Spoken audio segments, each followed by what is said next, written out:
Last వీడియోలో second year botany text బుక్లో ఉన్న సిలబస్ అంతటి గురించి డిస్కస్ చేసాం. అలాగే ప్లాంట్ ఫిజియాలజీ అయిన ఫస్ట్ యూనిట్లో ఉండే ఫస్ట్ చాప్టర్లో ఏమేం టాపిక్స్ కవర్ అవబోతున్నాయి అనే విషయాన్ని గురించి కూడా డిస్కస్ చేసాం. ఒకవేళ ఆ వీడియో చూడకుంటే చూసేయండి. నెక్స్ట్ ఆల్రెడీ మనం సర్ జగదీష్ చంద్రబోస్ గారి గురించి కూడా మనం లాస్ట్ వీడియోలో డిస్కస్ చేసాం. నెక్స్ట్ మనం ఇప్పుడు ఈ వీడియోలో ఏం డిస్కస్ చేద్దాం అనుకున్నామంటే రవాణా సాధనాలు. ప్లాంట్ ట్రాన్స్పోర్ట్లో ఫస్ట్ సబ్ టాపిక్ అయిన రవాణా సాధనాల గురించి మనం డిస్కస్ చేయాలనుకున్నాం. దాని గురించి ఇప్పుడు డిస్కస్ చేద్దాం. రవాణా సాధనాలు ట్రాన్స్పోర్ట్లో ఉపయోగపడేటి ఏంటి? అసలు ట్రాన్స్పోర్ట్ జరగాలి, ఒక ప్లేస్ నుంచి ఇంకో ప్లేస్కి ట్రాన్స్పోర్ట్ అనేది జరగాలి. అలా జరగాలంటే ఏమేం కావాలి అంటే జనరల్గా ఒక వస్తువు ఏదో అయితే మనం ఒక మూమెంట్ అనేది ఉంటుంది, కానీ ప్లాంట్ ఎక్కడికి కదలదు, అది ఉన్న చోటే ఉంటుంది. అలాంటి ప్లాంట్లో ట్రాన్స్పోర్ట్ జరగాలంటే ఖచ్చితంగా అది బయట ఉండే ఆ సరౌండింగ్ అట్మాస్ఫియర్ని యూజ్ చేసుకుంటుంది.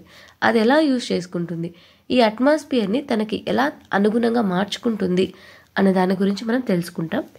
అంటే ఓవరాల్గా ట్రాన్స్పోర్ట్ అనేది కాన్సన్ట్రేషన్ అనే దాని మీద, గాఢత అనే దాని మీద ఆధారపడి ఉంటుంది. హై కాన్సన్ట్రేషన్ నుంచి లో కాన్సన్ట్రేషన్కి, లో కాన్సన్ట్రేషన్ నుంచి హై కాన్సన్ట్రేషన్కి ట్రాన్స్పోర్ట్ అనేది జరుగుతూ ఉంటుంది. కాబట్టి ఓవరాల్గా మనకి ట్రాన్స్పోర్ట్ అనేది గాఢత ఆధారంగా జరుగుతూ ఉంటుంది. అది ఎలాగో మనం ఇప్పుడు తెలుసుకుందాం. ఒక మొక్కలో జనరల్గా చూసుకుంటే చిన్న చిన్న మొక్కలు ఉంటాయి, వాటికి రూట్ సరిపోతుంది, రూట్ నుంచి వాటర్ని తీసుకుంటాయి. కానీ పెద్ద పెద్ద మొక్కలు ఉంటాయి, అలాంటి పెద్ద పెద్ద మొక్కలకి వాటర్ అనేది ఎలా ట్రాన్స్పోర్ట్ అవుతుంది అనే విషయాలన్నింటి గురించి మనం తెలుసుకుంటాం. అంటే జనరల్గా ఇప్పుడు వాటర్ అనేది మొక్కకి వర్షం పడడం ద్వారా డైరెక్ట్ వర్షం నుంచి అవి తీసుకోలేవు. వాటర్ అనేది భూమి మీద పడాలి, భూమి మీద నుంచి మళ్ళీ ట్రాన్స్పోర్ట్ సిస్టమ్ ద్వారా ప్లాంట్ అనేది అబ్జార్బ్ చేసుకుంటుంది.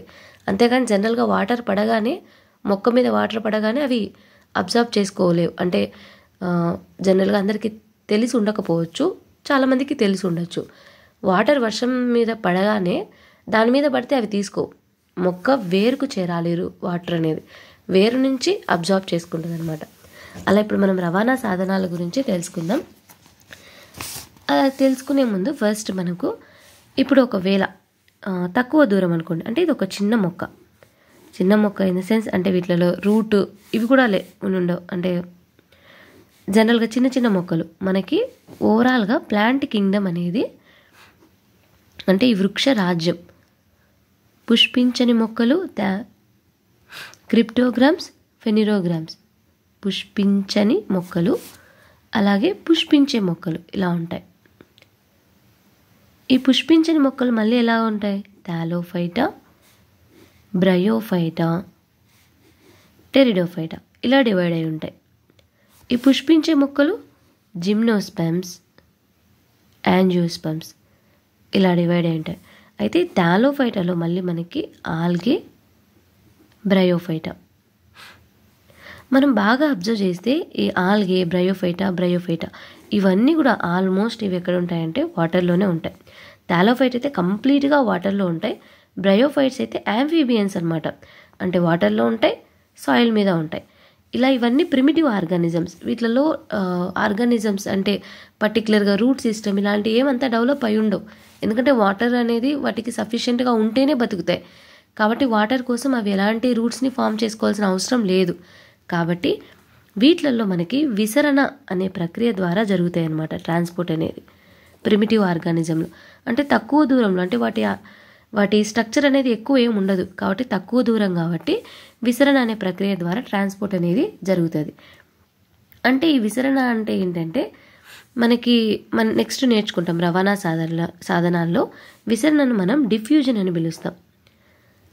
అంటే ఇక్కడ ఇవి ఏం చేస్తాయంటే హై కాన్సన్ట్రేషన్ నుంచి లో కాన్సన్ట్రేషన్కి ట్రాన్స్పోర్ట్ జరిగిపోతూ ఉంటుంది. మనకి ఇప్పుడు వేడి నీళ్ళు అనేటి చల్లనీళ్ళు అవ్వాలంటే ఈజీగానే అయిపోతాయి, కానీ చల్లనీళ్ళను వేడి నీళ్ళుగా చేయాలంటే మనం హీట్ చేయాల్సి ఉంటుంది, ఎనర్జీ అనేది అవసరం. అంటే హై నుంచి లో రావాలంటే ఈజీనే, కానీ లో నుంచి హై కావాలంటే ఎనర్జీ అనేది అవసరం అవుతుంది. డిఫ్యూజన్ అనే ప్రాసెస్లో వీటిలో ట్రాన్స్పోర్ట్ అనేది జరుగుతుంది అనమాట. కానీ ఈ టెరిడోఫైటా, జిమ్నోస్పమ్స్, యాంజియోస్పమ్స్లలో ఏమవుతుందంటే స్థానాంతరణ అనేది జరుగుతుంది. అంటే ఎక్కడో కింద రూట్ అబ్జార్బ్ చేసుకొని ఉంటుంది వాటర్ అండ్ మినరల్స్ని, లీఫ్ వరకు తీసుకెళ్తుంది, అంటే ఇక్కడ నుంచి ఇక్కడికి తీసుకెళ్తుంది. కాబట్టి వీటిలలో మనం స్థానాంతరణ అని పిలుస్తాం అనమాట. ఇది దేని ద్వారా జరుగుతుంది? నాళికా వ్యవస్థ ద్వారా జరుగుతుంది. నాళికా వ్యవస్థ అంటే ఏంటంటే బ్రయోఫైటా, టెడోఫైటా, జిమ్నోస్పమ్స్, యాంజియోస్పమ్స్లలో మనకి జైలం, ఫ్లోయం అనేటివి ఉంటాయి. జైలం, ఫ్లోయం అనేటివి ఉంటాయి. జైలం అనేది వాటర్ అండ్ మినరల్స్ని ట్రాన్స్పోర్ట్ చేస్తుంది. ఫ్లోయం అనేది ఫుడ్ మెటీరియల్ని ట్రాన్స్పోర్ట్ చేస్తుంది. ఇలాంటి నాళికా వ్యవస్థ కలిగి ఉన్న టెరిడోఫైటా, జిమ్నోస్పమ్స్, యాంజియోస్పమ్స్లలో రవాణా, ట్రాన్స్పోర్ట్ అనేది మనకి స్థానాంతరణ అనమాట. అంటే ఎక్కడో రూట్లో స్టార్ట్ అవుతుంది, పత్రం దగ్గరికి చేరుతుంది. అలాగే మనం ఇప్పుడు చూసుకుంటే మనకి దారువు ద్వారా జరిగే ప్రసరణ ఏదైతే ఉందో, అంటే జైలం ద్వారా జరిగేది ఏదైతే ఉందో అది ఏకదిశలో ఉంటుంది. అంటే రూట్ నుంచి స్టెమ్ వరకు మళ్ళీ రిటర్న్ బ్యాక్ రాదనమాట. పైకే వెళ్తుంది కానీ కిందికి రాదు. అది ఎందుకు కిందికి రాదు, గ్రావిటేషనల్ ఫోర్స్కి ఎగెయిన్స్ట్గా ఎందుకు వెళ్తుంది అనేది మనం నెక్స్ట్ డిస్కస్ చేస్తాం. జస్ట్ ఇప్పుడు ఈ ఇన్ఫర్మేషన్ చూడండి. రూట్ నుంచి స్టెమ్కి వెళ్ళే వాటర్ ట్రాన్స్పోర్ట్ అనేది స్ట్రైట్గా వెళ్ళిపోతుంది, మళ్ళీ రివర్స్ అనేది రాదు. ఇది ఒకే దిశలో జరుగుతుందన్నమాట వాటర్ ట్రాన్స్పోర్ట్ అనేది. అలాగే వేరు ఖనిజాలు ఏవైతే ఉన్నాయో వేరు నుంచి వాటర్ అండ్ మినరల్స్ని ఇవి ట్రాన్స్పోర్ట్ చేస్తాయి అనమాట ఒకే దిశలో. అయితే ఫర్ ఎగ్జాంపుల్ ఇది తీసుకెళ్లేటప్పుడు లీఫ్ ఏదైతే ఉందో అది రాలి పడిపోయింది అనుకోండి, ఆ ట్రాన్స్పోర్ట్ని ఇంకొక పార్ట్కి తీసుకెళ్తుంది అనమాట. దీంట్లోకి తీసుకెళ్ళదు, ఇంకొక పార్ట్కి తీసుకెళ్తుంది. అయితే దీంతోపాటు మనకి ట్రాన్స్పోర్ట్లో water and minerals, food material అయినా ట్రాన్స్పోర్ట్ అయ్యేదంటే కాదు, మనకి హార్మోన్స్ అనేటివి కూడా ట్రాన్స్పోర్ట్ అవుతూ ఉంటాయి. అలాగే ఏవైనా కొన్ని వృద్ధి నియంత్రకాలు కూడా ట్రాన్స్పోర్ట్ అవుతూనే ఉంటాయి అన్నమాట. ఇది ఇప్పుడు ఈ పుష్పించే మొక్కల్లో మనకి ఎలా ఉంటుంది అంటే అంటే టెడోఫైట్స్ కన్నా జిమ్నోస్పమ్స్, యాంజియోస్పమ్స్లలో సంక్లిష్ట పద్ధతిలో ఉంటుంది. అంటే పర్టికులర్గా దాంట్లో వాస్కులర్ బండిల్స్ అనేవి ఫుల్గా ఫామ్ అయి ఉంటాయి టెడోఫైట్స్తో కంపేర్ చేస్తే. ఇది మనం బ్రీఫ్ ఇంట్రడక్షన్. ఇప్పుడు మనం రవాణా సాధనాల గురించి డిస్కస్ చేద్దాం. రవాణా సాధనాలు అంటే ఏంటంటే ఇప్పుడు నేను చెప్పిన టాపిక్ అంతా కూడా ఈ పార్ట్ నుంచి కవర్ అయి ఉంటుంది. ఒకవేళ మీరు ఏమైనా తెలుసుకోవాలనుకుంటే ఒకసారి దీన్ని స్క్రీన్ షాట్ చేసి చదువుకోండి. నెక్స్ట్ టాపిక్లోకి వెళ్దాం.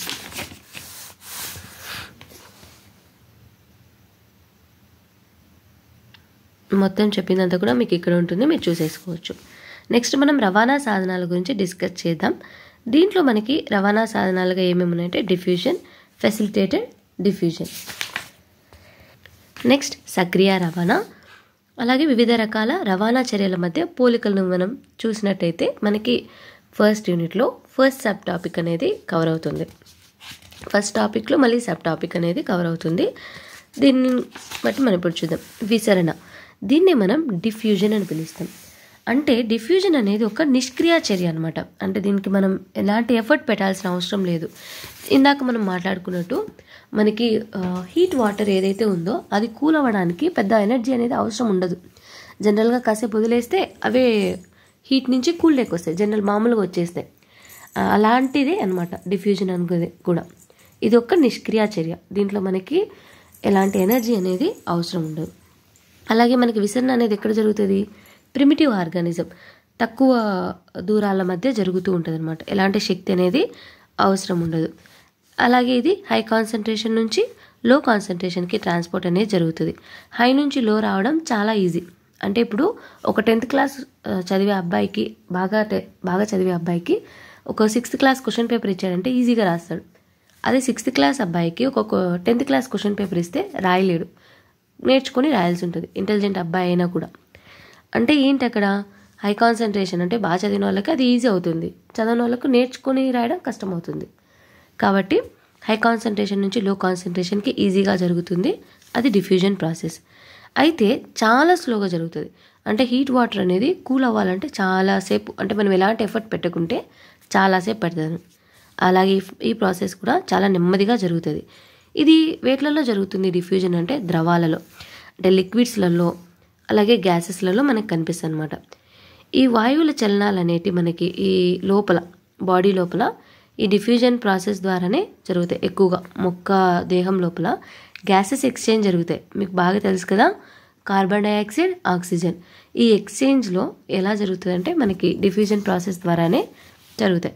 హై కాన్సన్ట్రేషన్ నుంచి లో కాన్సన్ట్రేషన్ బయటికి వెళ్తే మనకి బయట హై కాన్సన్ట్రేషన్ ఉన్నప్పుడు లో కాన్సన్ట్రేషన్ ఉందని చెప్పి లోపలికి వెళ్తాయి. అంటే ఒక ప్లాంట్ అనేది తను ఎక్కడికి కదలదు, బయట ఉన్న సరౌండింగ్ ఎన్విరాన్మెంట్ని తన లోపల ఉన్న యాక్టివిటీస్తో తను మార్చుకోగలుగుతూ ఉంటుందన్నమాట. అయితే ఈ విసరణ వేగం అనేది దేని అంశాల చేత ప్రభావితమై ఉంటుందంటే గాఢత, ప్రవణత, త్వచాల పారగమ్యతలు, ఉష్ణోగ్రత, పీడనం. గాఢత, ప్రవణత అంటే కాన్సన్ట్రేషన్ గ్రేడియంట్, హై కాన్సన్ట్రేషనా లో కాన్సన్ట్రేషనా దాని మీద బేస్ అయి ఉంటుంది. త్వచాల పారగమ్యతలు లోపలికి అలో చేయగలిగేవా చేయలేనివా. అలాగే టెంపరేచర్, అలాగే ప్రెషర్, ఇలాంటి వాటి మీద ఆధారపడి ఉంటుంది విసరణ వేగం అనేది. అలాగే పదార్థం యొక్క పరిమాణం ఆధారంగా కూడా ఆధారపడి ఉంటుంది విసరణ వేగం అనేది. అది నెక్స్ట్ ఇందులో చూద్దాం. ఫెసిలిటేటెడ్ డిఫ్యూజన్, సులభతర విసరణ. ఇది కూడా మనకి జరగాలంటే గాఢత, ప్రవణత, కాన్సన్ట్రేషన్ గ్రేడియంట్ అనేది అవసరం. ఇది మనకి చేంజ్ అయ్యేటప్పుడు ఇవి ఏం చేస్తాయంటే ఈ ఫెసిలిటేటెడ్ డిఫ్యూజన్లో చూడండి, ఇవి త్వచాలు అనమాట. వీటిలలో మనకి ఈ సులభతర త్వచాలలో త్వచ ప్రోటీన్స్ ఏవైతే ఉన్నాయో త్వచ ప్రోటీన్లు అనేవి అవి ఏం చేస్తాయంటే ఈజీగా మార్చేస్తాయి. గాఢత, ప్రవణత అనేది ఏర్పడి ఉంటుంది. త్వచ ప్రోటీన్ల సహాయంతో ఏం చేస్తాయి, ఇవి ఈజీగా వెళ్తాయి. అంటే ఎటువంటి శక్తి అనేది అవసరం ఉండదు. అక్కడ కొంచెం లేట్ అవుతుంది కదా డిఫ్యూజన్ ప్రాసెస్లో. ఈ ఫెసిలిటేటెడ్ డిఫ్యూజన్లో అలాంటి లేట్ ఏమి ఉండదు, ఈజీగా వెళ్ళిపోతాయి అన్నమాట. ఇవేం చేస్తాయంటే కావాల్సిన పదార్థాలను మాత్రమే లోపలికి పంపుతాయి. ఇక్కడ ఈ త్వచంలలో లిపిడ్లలో కరిగిపోయే స్వభావం ఉన్న వాటిని ఈజీగా పంపిస్తాయి.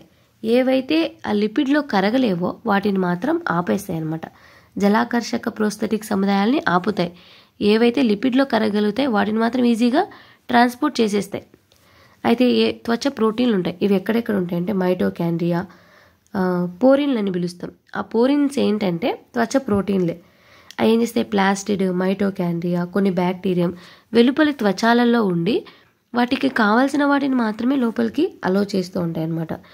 ఇలా అలో చేసేటప్పుడు మనకి సింపోర్ట్, యాంటీపోర్ట్, యూనిపోర్ట్. సింపోర్ట్ అంటే ఏంటంటే 2 రకాల అణువులు ఒకే దిశలో వెళ్తాయి. యాంటీపోర్ట్ అంటే వ్యతిరేక దిశలో వెళ్తాయి. యూనిపోర్ట్ అంటే ఒకే రకంగా వెళ్తూ ఉంటాయి అన్నమాట. ఇలా డిఫ్యూజన్, ఫెసిలిటేటెడ్ డిఫ్యూజన్ రెండు కూడా ఏంటి, హై కాన్సన్ట్రేషన్ నుంచి లో కాన్సన్ట్రేషన్కి వెళ్తే దాన్ని డిఫ్యూజన్ అంటాం. దీనికి కొంచెం లేట్ ప్రాసెస్ అనమాట.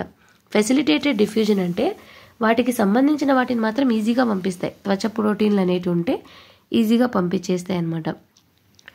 అలాగే మనకి ఆక్వా పోరిన్లతో ఏర్పడి ఉన్న నీటి తూములను కూడా మనం ఇందులో గమనించవచ్చు. జనరల్గా ఏం లేదండి, ఫెసిలిటేటెడ్ డిఫ్యూజన్ అంటే మనకి ఇవి ఏం చేస్తాయంటే పర్టికులర్గా వాటికి కావాల్సిన వాటిని మాత్రమే లోపలికి అలో చేస్తుంది. అంటే ఇప్పుడు లో కాన్సన్ట్రేషన్ నుంచి హై కాన్సన్ట్రేషన్కి తీసుకురాదు. ఇవి త్వచ ప్రోటీన్ల సహాయంతో లిపిడ్లో ఏవైతే కరగలుగుతాయో వాటిని మాత్రమే అలో చేస్తుంది. అంటే దీని ద్వారా మనకి ఏమవుతుందంటే కావలసిన పదార్థాలను మాత్రమే లోపలికి అనుమతినిస్తుంది అనమాట. అది మాత్రం గుర్తుపెట్టుకోండి, ఫెసిలిటేటెడ్ డిఫ్యూజన్. అలాగే పోరిన్ అనే పదం కూడా గుర్తుపెట్టుకోండి. పోరిన్ అంటే ఏంటంటే అవి కూడా ప్రోటీన్సే. పోరిన్ అనేటివి కూడా ప్రోటీన్సే అనమాట. అవి మనకి ప్లాస్టిడ్, మైటోకాండ్రియా, కొన్ని బ్యాక్టీరియంల యొక్క వెలుపలి త్వచంలో ఉంటాయి అన్నమాట ఆ పోరిన్లు. అవి వాటికి కావాల్సిన వాటిని లోపలికి అలో చేయాలి కదా.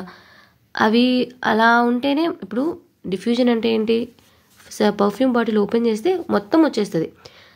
అది ఈ ప్లేస్కి వెళ్ళాలి, పర్టికులర్గా వీళ్ళకే రావాలి, అలా ఏం ఉండదు. కానీ ఫెసిలిటేటెడ్ డిఫ్యూజన్ అంటే ఫెసిలిటేటెడ్, దానికి సంబంధించిన వాటిని మాత్రమే లోపలికి రాణిస్తుంది. ఫర్ ఎగ్జాంపుల్ ఈ మైటోకాండ్రియా, బ్యాక్టీరియమ్స్, ఇవన్నీ వీటిలలో పర్టికులర్గా వేటినైతే అవి అలౌ చేయగలిగితే వాటిని మాత్రమే లోపలికి ఎంటర్ చేయాలి. అలాంటప్పుడు ఫెసిలిటేటెడ్ డిఫ్యూజన్ అనమాట జరిగేది. అలాంటి టైంలలో జరిగేదాన్ని మనం ఫెసిలిటేటెడ్ డిఫ్యూజన్ అని పిలుస్తాం. ఈ పోరిన్స్ అనేవి పెద్ద పెద్ద రంధ్రాలను ఏర్పరిచి ఉంటాయి. ఆ రంధ్రాలను ఏర్పరిచి ఉన్నప్పటికీ కూడా వాటికి సంబంధించిన వాటిని మాత్రమే లోపలికి అలౌ చేస్తుంది. మిగిలిన వాటిని లోపలికి అలౌ చేయనియదనమాట. అలా అలౌ చేసే దాంట్లో మనకి 3 ways ఉంటాయి. సింపోర్ట్, యాంటీపోర్ట్, యూనిపోర్ట్ అనేవి ఉంటాయి. దీంట్లో మీకు ఏదైనా ఒకవేళ డౌట్ ఉన్నా, అర్థం కాకపోయినా కమెంట్ సెక్షన్లో అడగండి. నేను దీన్ని మీకు డౌట్ ఏదైతే ఉంటుందో దాన్ని నేను షార్ట్ చేసి లింక్ అనేది అప్లోడ్ చేస్తాను. ఒకవేళ డౌట్ ఉంటే, ఏం లేదంటే కన్ఫ్యూజ్ అవ్వద్దండి. డిఫ్యూజన్ అంటే దానికి పర్టికులర్గా ఇక్కడే జరగాలని లేదు, అందులో జరగాలని కాదు. ఓవరాల్గా అన్నిటికీ స్ప్రెడ్ అవుతుంది డిఫ్యూజన్ అంటే. పర్ఫ్యూమ్ బాటిల్ కానీ ఇవన్నీ అన్నిటికీ స్ప్రెడ్ అవుతాయి. కానీ ఫెసిలిటేటెడ్ డిఫ్యూజన్లో పర్టికులర్గా ఏవైతే లోపలికి ఎంటర్ చేయాలనుకుంటుందో వాటిని మాత్రమే పర్మియబుల్ ఇస్తుంది, అంటే లోపలికి ఎంటర్ చేయగలగనిస్తుంది, మిగతా వాటిని చేయనివ్వదు. అలా జరగాల్సిన అవసరం వేటికి ఉంటుంది? ఏవైతే పర్టికులర్ ఆర్గానిజమ్స్, సెల్యులార్ ఆర్గానిజమ్స్ ఉంటాయో, మైటోకాండ్రియా అలాంటి వాటిలలో జరుగుతూ ఉంటుంది అనమాట. నెక్స్ట్ మనం ఇందాక డిస్కస్ చేసాం, యూనిపోర్ట్ ఒకే వేలో వెళ్తుంది వాహక ప్రోటీన్ నుంచి, యాంటీపోర్ట్ ఆపోజిట్, సింపోర్ట్ అనేది ఒకే వేలో వెళ్తుంది అనమాట. ఇవి యూనిపోర్ట్, సింపోర్ట్, యాంటీపోర్ట్. సక్రియ రవాణా. సక్రియ రవాణా అంటే ఏంటంటే ఇప్పుడు మనకి ఎనర్జీ అనేది అవసరం అనమాట. అంటే పదార్థాలు అనేవి ఏవైతే ఉంటాయో కాన్సన్ట్రేషన్ గ్రేడియంట్కి ఆపోజిట్గా, అంటే ఏదైతే ఉంటుందో ఆపోజిట్గా వెళ్తుంది అనమాట. అలా ఉంటే దాన్ని మనం ఏమని పిలుస్తామంటే సక్రియ రవాణా. అంటే ఇప్పుడు ఈ డిఫ్యూజన్ అంటే ఏంటి? హై కాన్సన్ట్రేషన్ నుంచి లో కాన్సన్ట్రేషన్కి. సక్రియ రవాణా అంటే ఏంటంటే లో కాన్సన్ట్రేషన్ నుంచి హై కాన్సన్ట్రేషన్కి మనకి పదార్థాల రవాణా అనేది జరుగుతుంది. అలా రవాణా జరగాలంటే మనకి కొన్ని ప్రోటీన్స్ కావాలి. ఆ ప్రోటీన్స్ని మనం పంప్ అని పిలుస్తాం. ఈ పంప్ అనేది ఏం చేస్తాయంటే పదార్థాలని ఒక త్వచం ద్వారా ప్రయాణింపచేయడానికి శక్తి ఏదైతే ఉంటాయో ఆ ప్రోటీన్లని మనం పంప్ అని పిలుస్తాం.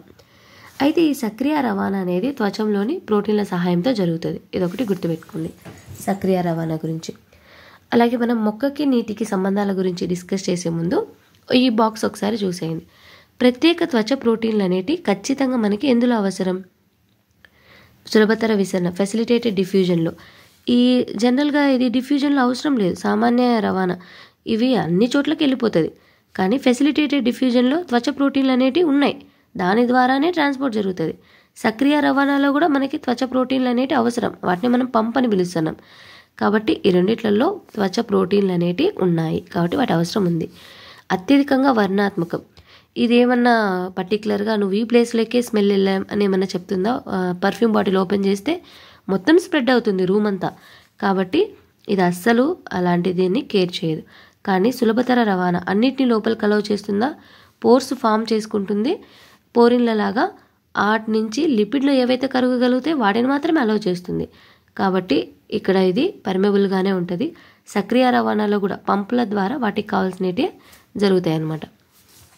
దీంట్లో రవాణా అనేది సంతృప్తమవుతుంది. అంటే ఇప్పుడు పర్ఫ్యూమ్ బాటిల్ ఓపెన్ చేసిన తర్వాత స్ప్రెడ్ అయిపోయిన తర్వాత కంప్లీట్ అని మనం చెప్పలేము, కానీ వీటిలలో కంప్లీట్ అని చెప్పొచ్చు.